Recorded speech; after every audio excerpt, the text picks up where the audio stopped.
Why does it feel like every time you get close to a breakthrough, something unseen slams the door shut in your face?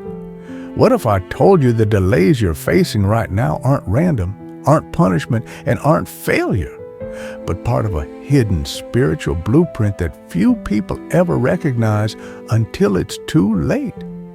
You think you're stuck because of mistakes, because of missed opportunities, because of bad timing. But the truth is far more shocking. Your delay has been designed by God Himself to break you free from chains you didn't even know you were still carrying. You pray for acceleration, but God sees that acceleration without preparation would destroy you. You beg for open doors, but He knows that if you walk through them too soon, you would forfeit the very thing you've been praying for. Psalm 84:11 says, "No good thing will He withhold from those who walk uprightly."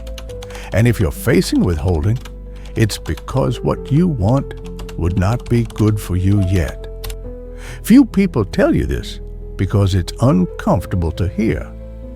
Delay is not the absence of God's hand, it is the proof of it.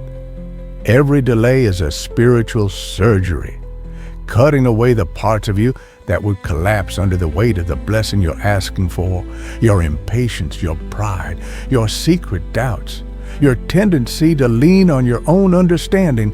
These things cannot enter the next season, and so they must be burned away in the fires of waiting. Isaiah 40:31 doesn't promise strength to the ones who rush, but to those who wait. And waiting isn't passive. It's an active battle where your trust is sharpened and your spirit is tested. God is secretly forging a version of you that can sustain the weight of the answered prayer. And that forging takes time, fire, and often a silence from heaven that feels unbearable. But heaven's silence is never rejection. It's often the sound of God working behind the scenes in ways your mind couldn't even comprehend if He tried to explain it. You think your career delay is about your resume. It's about your character. You think your relationship delay is about finding the right person. It's about becoming the right person. You think your financial delay is about lack. It's about learning supernatural stewardship.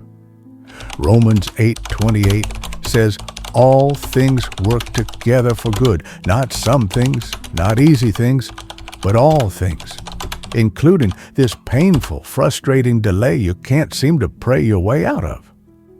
There's a hidden mercy at work here, because God will allow you to be delayed to protect you from what would have destroyed you. David was anointed king as a teenager, but waited years before he wore the crown because fighting Goliath is one thing, but governing a kingdom is another. Joseph dreamed of leadership but endured betrayal, prison, and abandonment before stepping into Pharaoh's palace, because dreamers must be crushed before they can carry destiny without it destroying their souls. If your life feels stuck, and if the heavens feel like brass, and if doors keep slamming, you're not cursed. You are chosen. You're being concealed, refined, tested, and trusted with a process most people would quit under. Delay is not denial. It is a divine doorway disguised as disappointment. God hides His greatest treasures the longest because what is precious must be protected. There are forces working against you that you cannot see. Demonic strategies designed to frustrate and exhaust you, because if the enemy can get you to abandon your faith in the delay, he can abort your destiny before you ever reach it.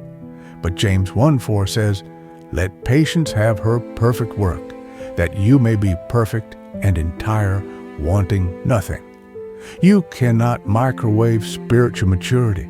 You must endure the process. Heaven measures readiness not by your feelings, but by your fruit. So the secret truth few ever grasp is this: delay isn't a problem to escape, it's a weapon God uses to qualify His warriors. Every day you wait faithfully, you're building unseen muscles that hell cannot overthrow. Every day you trust when you don't understand, your roots grow deeper, your spirit grows stronger, your future grows brighter. And when the delay finally breaks, and it will, you will look back and realize it was never about getting the blessing. It was about becoming the person who could carry it without it carrying you. So here's your challenge. Stop cursing your delay. Stop doubting the silent seasons. Stop measuring God's love by your speed. Lean in, trust harder, pray deeper, sharpen your faith until it slices through frustration like a sword. Your delay is not your defeat. It is your destiny being handcrafted by a God who loves you too much to let you arrive 1 second too soon.